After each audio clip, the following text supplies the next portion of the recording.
میں نثار تیرے کلام پر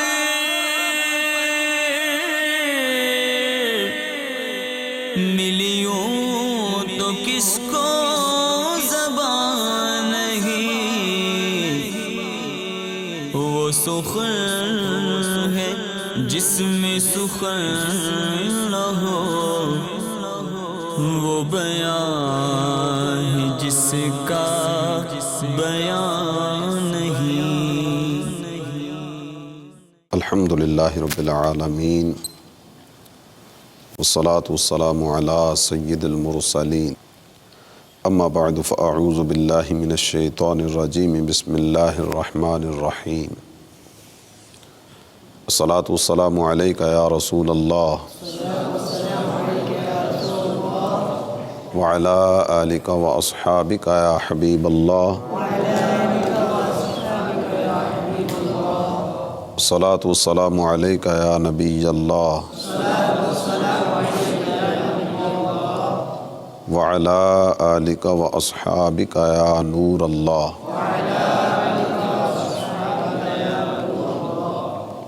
میرے پیارے اسلامی بھائیوں اور مدنی چینل کے ناظرین، مدنی چینل کا سلسلہ پیارے آقا کی پیاری باتیں، اس میں ہم حاضر ہیں۔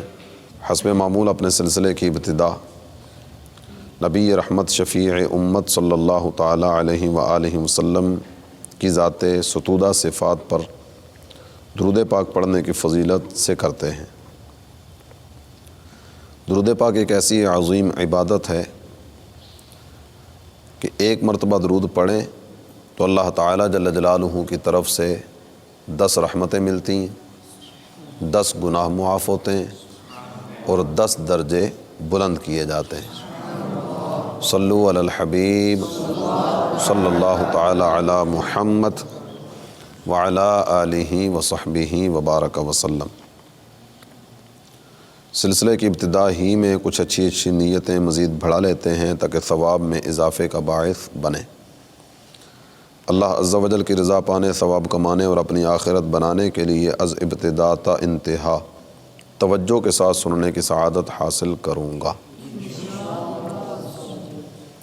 ادب و شوق کے ساتھ اپنے آقا کی پیاری پیاری باتیں سننے کے لیے یہاں کے حاضرین دو زانو بیٹھ جائیے، اور مدنی چینل کے ناظرین بھی ہو سکے تو تمام کام کاج چھوڑ کر مدنی چینل پر حاضر ہو کر ادب و تعظیم کے ساتھ اپنے پیارے آقا صلی اللہ تعالی علیہ وآلہ وسلم کی پیاری پیاری باتیں سننے کی سعادت حاصل کیجیے۔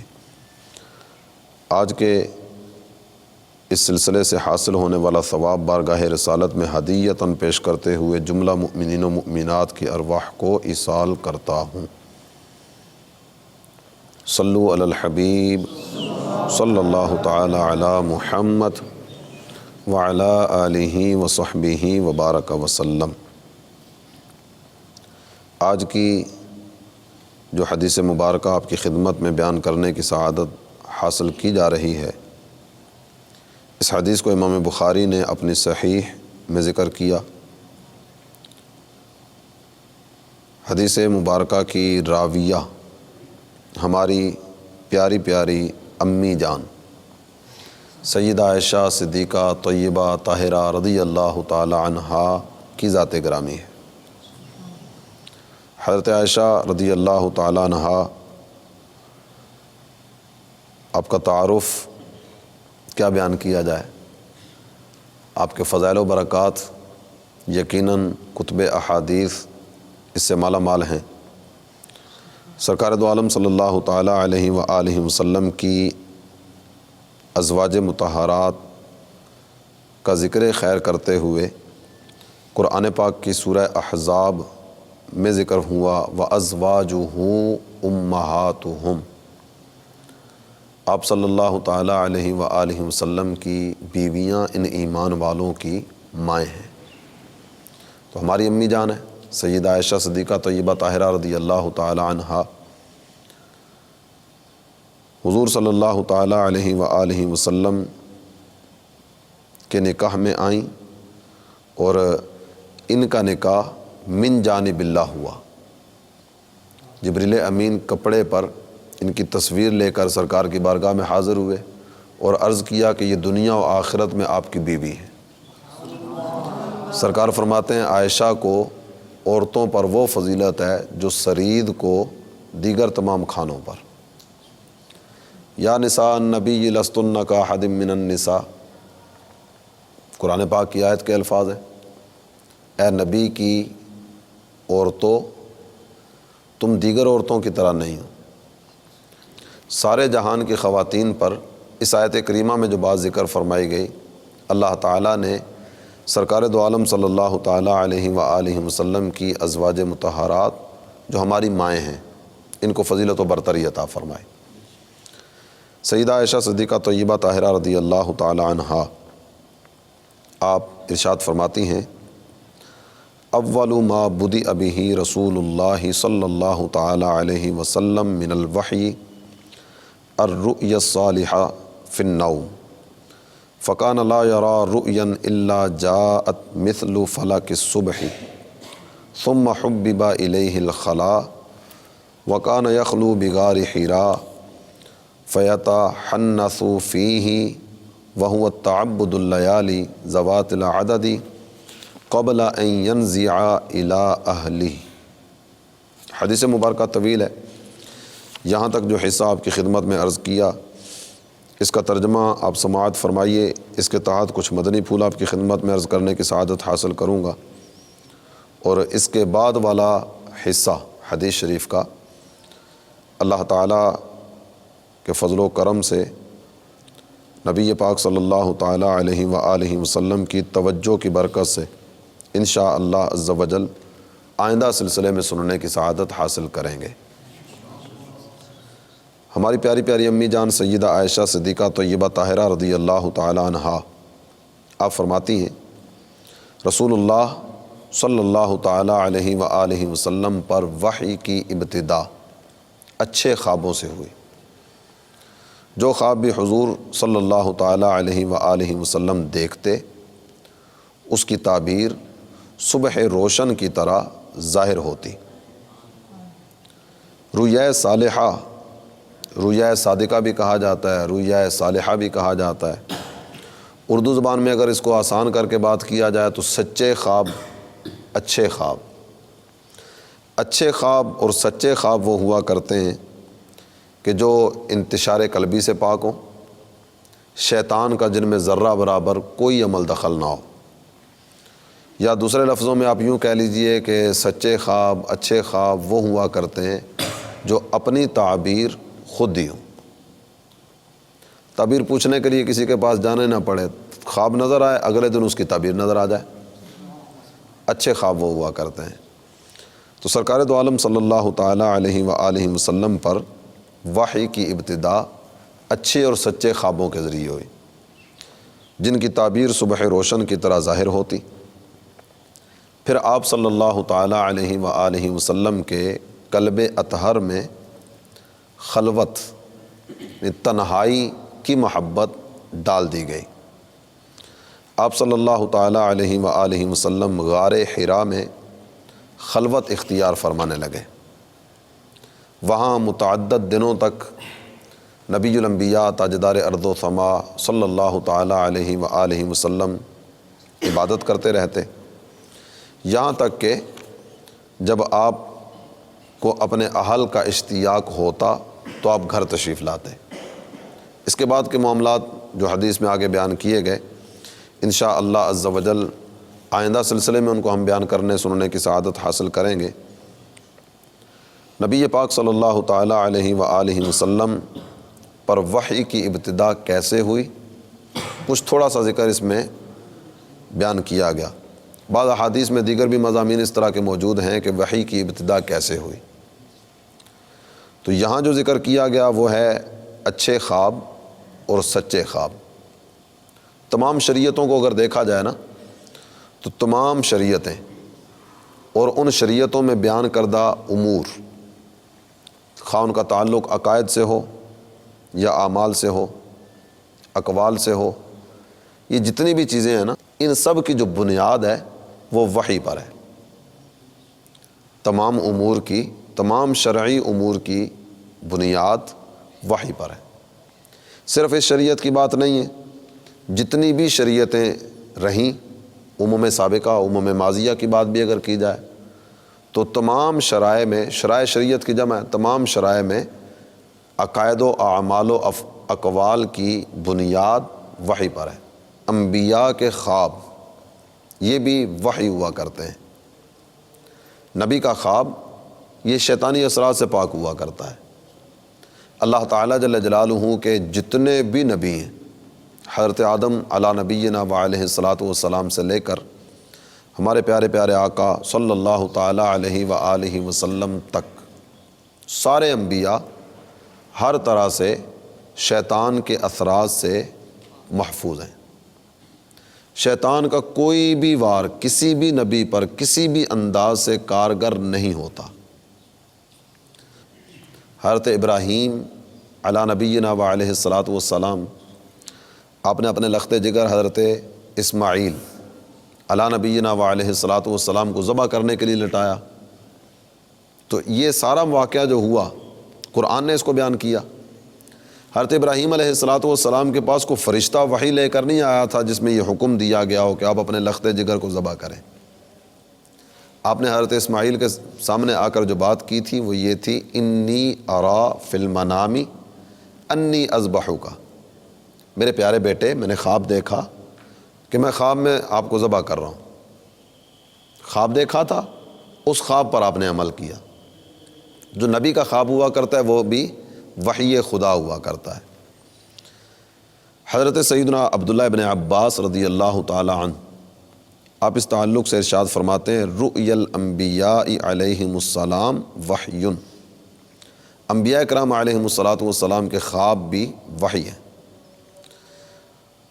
دلائل نبوت وحی سے پہلے بھی بعض اوقات ظاہر ہوتے ہیں، نبوت کی نشانیاں وحی آنے سے پہلے بھی بعض اوقات کئی چیزیں ظاہر ہوتی ہیں، جیسے ہم اپنے کریم و رحیم آقا صلی اللہ تعالیٰ علیہ وآلہ وسلم ہی کا ذکر خیر مزید آگے بڑھائیں، جیسے دھوپ میں بادل کا سایہ کر لینا، درختوں کا آپ صلی اللہ تعالیٰ علیہ وآلہ وسلم کی طرف اپنے سائے کو جھکا دینا، شجر و حجر کا آپ صلی اللہ تعالیٰ علیہ وآلہ وسلم کی بارگاہ بے کس پناہ میں سلام پیش کرنا، غیبی آوازیں سننا، روشنی کا دیکھنا، یا اس طرح کی جو دیگر چیزیں تھیں، یہ وحی تو نہیں تھی لیکن نبوت سے پہلے نبوت کے دلائل تھے جو ظاہر کیے گئے۔ سرکار دو عالم صلی اللہ تعالیٰ علیہ وآلہ وسلم کی خدمت اقدس میں جب جبریل امین پہلی وحی لے کر آئے، رمضان المبارک کا مہینہ تھا، اور یہ جن خوابوں کا ذکر کیا گیا، رویائے صادقہ، رویائے صالحہ، سچے اور اچھے خواب، یہ اس سے تقریباً 6 ماہ پہلے سرکار دو عالم صلی اللہ تعالیٰ علیہ وآلہ وسلم نے دیکھنا شروع کیے۔ رمضان میں پہلی وحی آئی، 6 ماہ پہلے یہ خوابوں کا سلسلہ شروع ہوا۔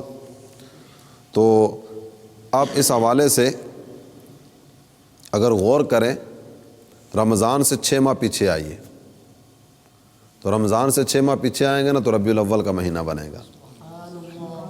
تو ربیع الاول بہت سارے حوالوں سے الحمدللہ نمایاں حیثیت رکھتا ہے۔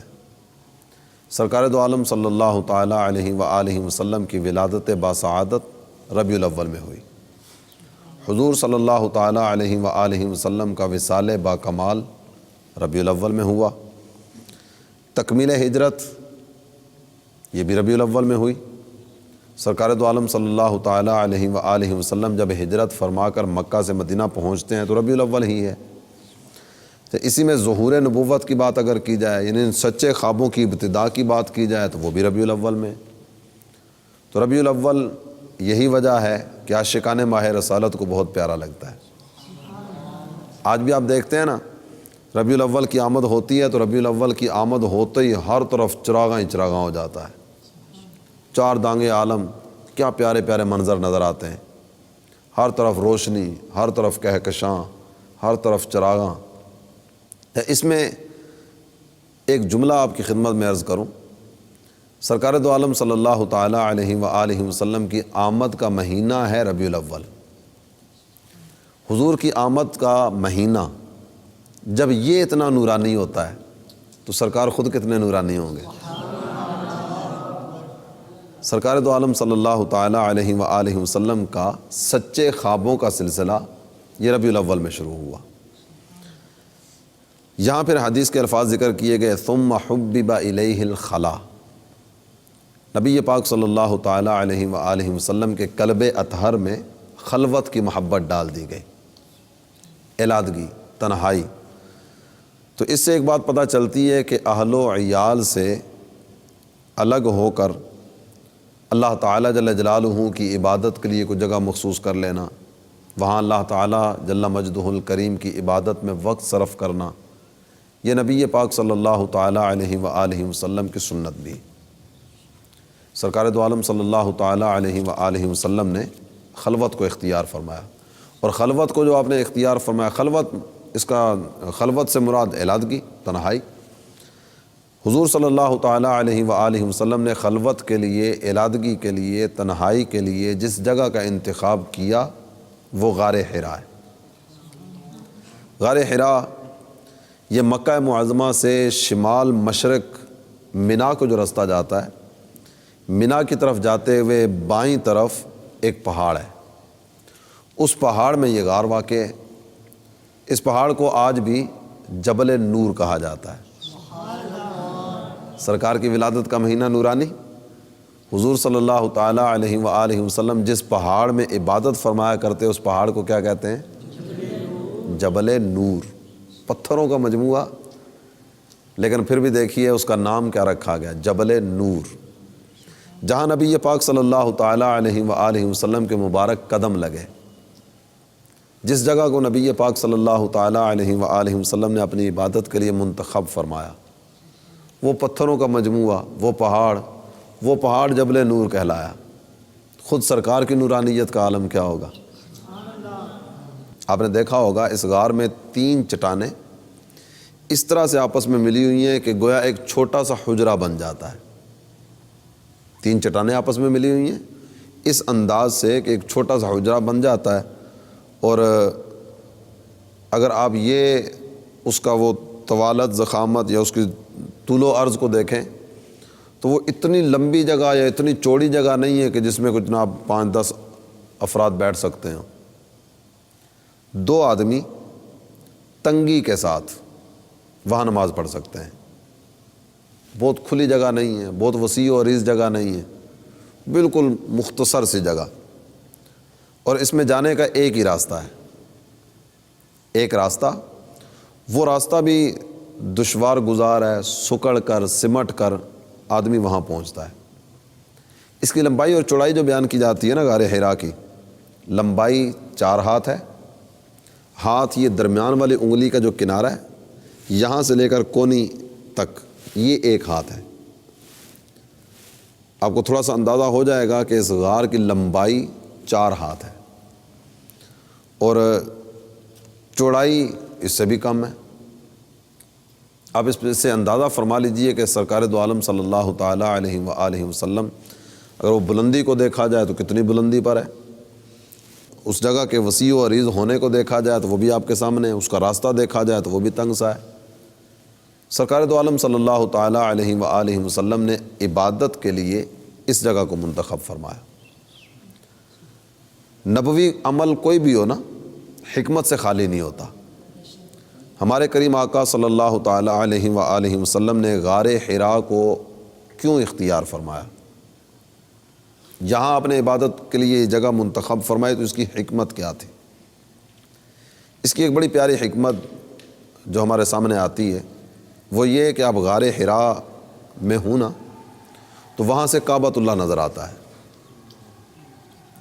کعبۃ اللہ بالکل سامنے نظر آتا ہے۔ تو یہاں آپ صلی اللہ تعالیٰ علیہ وآلہ وسلم عبادت فرماتے، تو یہ ایک عبادت 3 عبادتوں کا مجموعہ ہوتی۔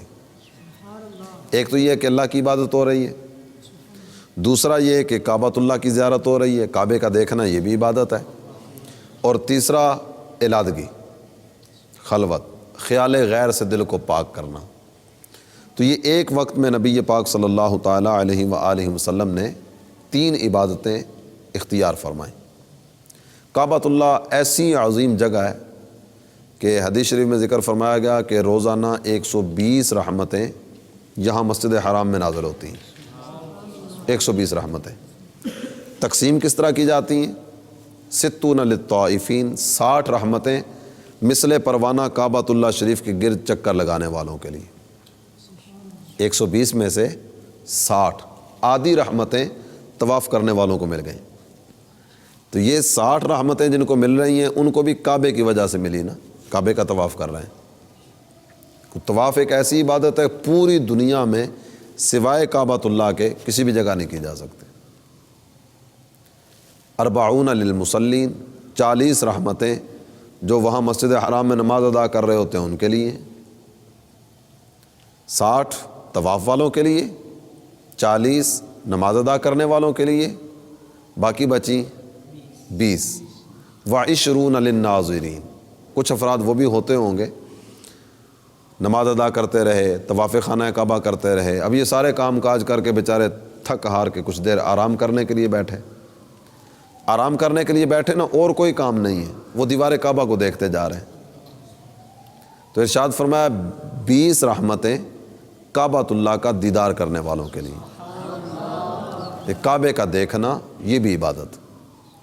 ہمارے کریم آقا صلی اللہ تعالیٰ علیہ وآلہ وسلم نے اس علادگی کے لیے، اس تنہائی کے لیے غار حرا کا انتخاب اس وجہ سے فرمایا۔ اور حضور صلی اللہ تعالیٰ علیہ وآلہ وسلم کے دادا جان حضرت عبد المطلب، آپ نے بھی اللہ تعالیٰ جل جلالہ کی عبادت کے لیے غار حرا کا انتخاب فرمایا تھا۔ قریش کے ہاں حضرت عبد المطلب رضی اللہ تعالیٰ عنہ، انہوں نے غار حرا کو عبادت کے لیے منتخب فرمایا، تو قریش کے ہاں غار حرا کو بڑی تعظیم کی نظر سے دیکھا جاتا تھا، حد درجہ اس کا ادب و احترام کیا جاتا تھا۔ ہمارے کریم آقا صلی اللہ تعالیٰ علیہ وآلہ وسلم، آپ نے اسے اختیار فرمایا، بلکہ آپ کی عادت کریمہ تھی کہ ہر سال رمضان شریف میں 1 ماہ کا اعتکاف آپ غار حرا میں فرمایا کرتے۔ مرکات شریف میں اس کو ذکر کیا گیا، سرکار دو عالم صلی اللہ تعالیٰ علیہ وآلہ وسلم 1 ماہ کے لیے رمضان شریف میں غار حرا میں معتکف ہوتے ہیں۔ الحمدللہ دعوت اسلامی جو کہ نبی پاک صلی اللہ تعالیٰ علیہ وآلہ وسلم کی تمام ہی سنتوں کو ادا کرنا چاہتی، جس نبوی ادا کا پتہ چلتا چلا جائے اس کو اپناتے چلے جائیے، ہر ادا کو ادا کرتے چلے جائیے، کیونکہ سرکار دو عالم صلی اللہ تعالیٰ علیہ وآلہ وسلم کی بارگاہ وہ عظیم بارگاہ ہے۔ اعلیٰ حضرت کی زبانی اگر بات کی جائے نا تو اعلیٰ حضرت کہتے ہیں جو کہ اس در کا ہوا خلق خدا اس کی ہوئی، جو کہ اس در کا ہوا خلق خدا اس کی ہوئی، جو کہ اس در سے پھرا اللہ ہی سے پھر گیا۔ جو سرکار کا ہو جاتا ہے ساری خدائی اس کی ہو جاتی، ساری مخلوق اس کی تابع فرمان ہو جاتی۔ دعوت اسلامی اسی لیے کہتی ہے کہ ٹھوکریں کھاتے پھرو گے ان کے در پہ پڑ رہو۔ دعوت اسلامی ہے ہی فیضان رضا، اور اعلیٰ حضرت نے ہمیں یہ پیغام دیا ہے کہ ٹھوکریں کھاتے پھرو گے ان کے در پہ پڑ رہو، قافلہ تو اے رضا اول گیا آخر گیا۔ اور یہ اعتکاف یہ صرف سرکار دو عالم صلی اللہ تعالیٰ علیہ وآلہ وسلم ہی کی سنت نہیں ہے، گزشتہ اقوام میں، گزشتہ امتوں میں وہاں بھی اعتکاف رہا۔ حضرت ابراہیم و اسماعیل علیہم الصلاۃ والسلام کو کعبۃ اللہ کی صفائی کا حکم ارشاد فرمایا گیا، تعمیر کعبہ کا حکم ارشاد فرمایا گیا، تو ارشاد فرمایا گیا کہ یہ طواف کرنے والوں کے لیے، اعتکاف کرنے والوں کے لیے اور رکوع و سجود کرنے والوں کے لیے صاف کرو۔ ان طہر بیتیہ للطائفین والعاکفین والرکع السجود۔ تو آئیے کم از کم ایک مرتبہ تو اپنے آقا کی سنت کو ادا کریں۔ اللہ تعالی ہم سب کو عمل کی توفیق عطا فرمائے۔ آئندہ سلسلے میں انشاءاللہ عز و جل یہیں سے گفتگو کو لے کر آگے بڑھیں گے۔ غار حرا میں کس شریعت کے مطابق سرکار نے عبادت فرمائی، پہلی وحی کس انداز سے آئی، اس کے بعد کیا کیا معاملات پیش آئے، انشاءاللہ آئندہ سلسلے میں ان مدنی پھولوں پر بات کریں گے۔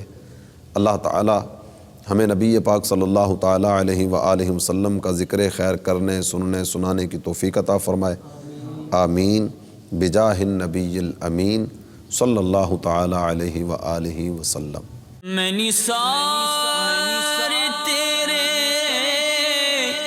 کلام پر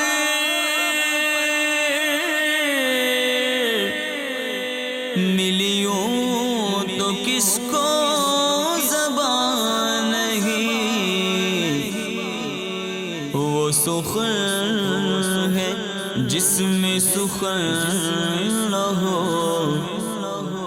وہ بیان ہے جس کا